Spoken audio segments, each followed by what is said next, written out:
ici, en Angleterre, la pornographie en ligne est rendue vraiment plus difficile à accéder.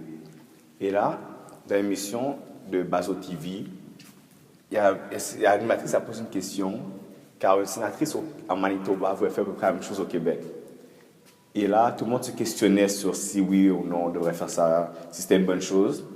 Et c'est à ce moment-là que le sexologue Louis-Simon La Jeunesse, il a énoncé que la pornographie sur Internet, c'était important à garder parce que même si on faisait bannir, ça ne marche pas vraiment, car comme en Angleterre, les sites vraiment importants qui expliquent vraiment sa sexualité ont été bannis. Tandis que les sites qui sont les sites pornographiques comme Hustlers ou Brazer sont vraiment restés, ils sont vraiment gardés en prise. Alors, ils trouvaient ça injuste un peu. Aussi que il n'y avait pas de sens à faire le monde appeler pour faire débloquer ces sites pornographiques, car c'était un choix à tout le monde de s'il voulait choisir ou non de regarder de la pornographie. Puis ils trouvaient ça, en quelque sorte, c'était une sorte de censure. Et que cela était mauvais parce que la censure. Puis il faisait une comparaison aussi au totalitarisme, parce qu'on ne peut pas décider ou non qu'est-ce que les citoyens choisissent à le regarder. Il était pour. Son adversaire, dans le débat à peu près, était Mme Chagnon. Elle disait que non, on devrait bannir la pornographie, car comme les autres médias, tous les autres médias ont des règles de qu'est-ce qu'ils peuvent faire, qu'est-ce qu'ils ne peuvent pas faire, qu'est-ce qu'ils peuvent montrer, qu'est-ce qu'ils ne peuvent pas montrer, mais que c'est pas correct que sur Internet, une fois qu'on est sur Internet, tout est permis.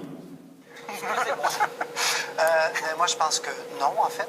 Ce qu'on est en train de vivre présentement, c'est le même débat qu'en 82, où la droite et certains groupes féministes avaient demandé la censure de la pornographie.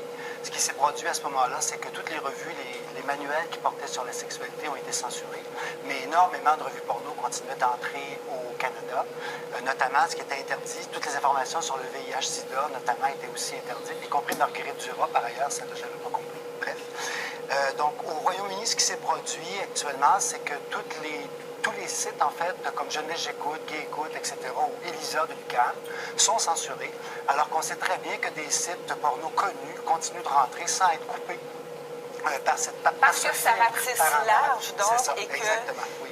Alors, il faut bien le dire, c'est une censure. Qu'est-ce que la censure? Bien, c'est un petit groupe de personnes qui décident de ce que verront, entendront ou liront un grand groupe de personnes. Alors là, qui décide de quoi? C'est l'ouverture au totalitarisme d'une part, mais c'est surtout dangereux parce que c'est pas ce qu'on voudrait voir censuré qui va l'être, évidemment. C'est toujours des groupes minoritaires, souvent les femmes par ailleurs, et nécessairement les personnes homosexuelles ou les personnes marginales.